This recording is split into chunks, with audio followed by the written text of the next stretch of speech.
fa na iza no tamonjy ny ainy dia avery izany, ary na iza no avery ny ainy noho ny amiko dia izy no hamonjy izany.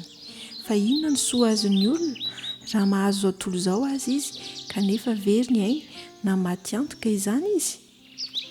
Lioka toko 7 andiny 420 sy 520. Miresaka hatrany ny amin'ity fanavaozana ara-pahasalamana isika, ny fahasalamana, ary lohahevitra lehibe androany dia ny hoe fivelarana mitondra soa. Rehefa salama ny vatantsika, salama ny saina, salama ny ara-panahy dia izao hivelatra ho amin'ny fivelarana goavana kokoa isika. Hoy ny tenin'Andriamanitra ao amin'ny Lioka toko 7 andiny 420 sy 520. Lioka 7 andiny 420 sy 520. Fa na iza no tamonjy ny ainy dia avery azy, ary na iza avery ny ainy noho ny amiko dia izy no hamonjy izany. Fa inona no soa azon'ny olona raha mahazo an'izao tontolo izao izy kanefa very ny ainy na maty antoka izany izy? Inona no soa azon'ny olona raha mahazo zao tontolo izao kanefa very ny ainy? Ary inona no atakalin'ny olona hosolo ny ainy? Ny olombelona rehetra dia aina mitovy no nomen'Andriamanitra azy. Tsy hoe ny vazaha aina hafa, ny afrikana aina hafa, ny malagasy aina hafa, fa mitovy avokoa ny aina izay nomen'Andriamanitra antsika rehetra. Ny fanontaniana tokony hipetraka ary dia izao no hoe amin'ny fomba ahoana no ahafahako mampiasa ny heriko mba ahazoko tombotsoa ho an'ny tenako sy tombotsoa ho an'ny hafa? Izany no fanontaniana lehibe mipetraka. Ahoana ny fomba tsara indrindra azoko manome voninahitra an'Andriamanitra sy manasoa ny mpiara-belona amiko? Satria ny sarobidy eo anoloantsika dia ny fiainana no tena sarobidy indrindra. Sarobidy ny vola, ny harena, ny fananana, ny fahaizana, fahendrena, fa ny aina sy ny fiainana tena sarobidy. Ny adidintsika voalohany indrindra izany dia izao: adidy amin'Andriamanitra sy ny mpiara-belona dia mampivelatra ny tenantsika manokana. Mampivelatra, misy an'ilay ataon'ny vazaha hoe développement personnel, fampivelarana ny tenanao manokana mba ahatsapahanao fa ianao ty tena afaka manao zavatra goavana mivelatra, afaka mahavita zavatra be dia be.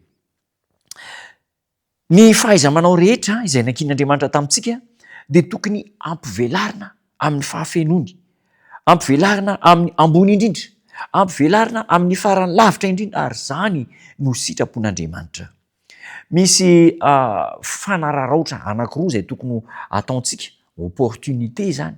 Inona avy le opportunité? Le zavatra tombotsoa tokony ho azontsika. Ny voalohany indrindra izao, ny tombontsoa ny fiainana eto an-tany tokony ho velarintsika amin'ny fomba mivelatra mihitsy izy io. Efa miaina isika, fa raha mikatokatona isika, raha tsy haintsika ny fomba mivelarana ny fiainantsika dia ho tavela amin'ilay atao hoe faritra mampilamina antsika io, ilay atao hoe zone de confort. Dia eo ihany isika dia eto mampety aty, tsy velatra mihitsy. Zay ny anankiray. Ary ny tombotsoa anankiray izay tokony hararaotana ihany koa dia izao: ny tombotsoa hahazo ny atao hoe tsy fahafatesana, l'immortalité. Inona moa izay? Paradisa zany, ny fiainana mandrakizay. Ireo tombotsoa ireo zany dia velarin'Andriamanitra eo anoloantsika, ary tokony hanararoatra ny fiainantsika isika mba ahafahana mahazo tombotsoa be dia be ara-dalàna eto an-tany, ary indrindra ilay fiainana mandrakizay. Tsy afaka miditra any amin'ny paradisa ny olona izay tsy nandalo teto an-tany.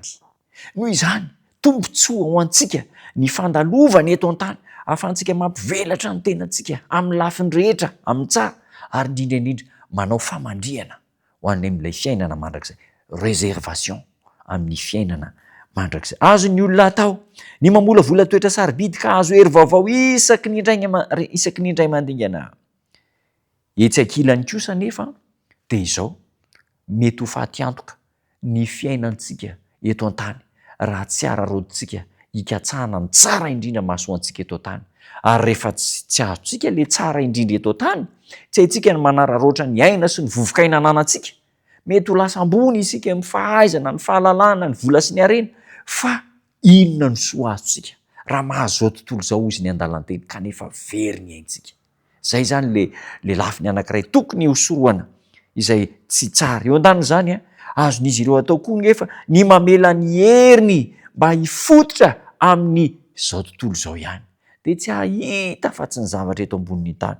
Programan'Andriamanitra ny ahatonga antsika ho sambatra eto an-tany amin'ireo taridalana omen'Andriamanitra ary hatonga antsika ho sambatra mandrakizay. Fiainana mivelatra sy mitondra soa eto an-tany kanefa mitsinjo ny fiainana mandrakizay. Ho tavela amintsika izany afatra sarobidy izany ary ampiarina eo amin'ny fiainantsika. Dia hivavaka isika. Tombon-tsara misaotra anao izay. Omenao fahafahana, tombontsoa, mahalala ny fivelaram-piainana izay tokony hahatsarana eto amin'ity tany ity izahay.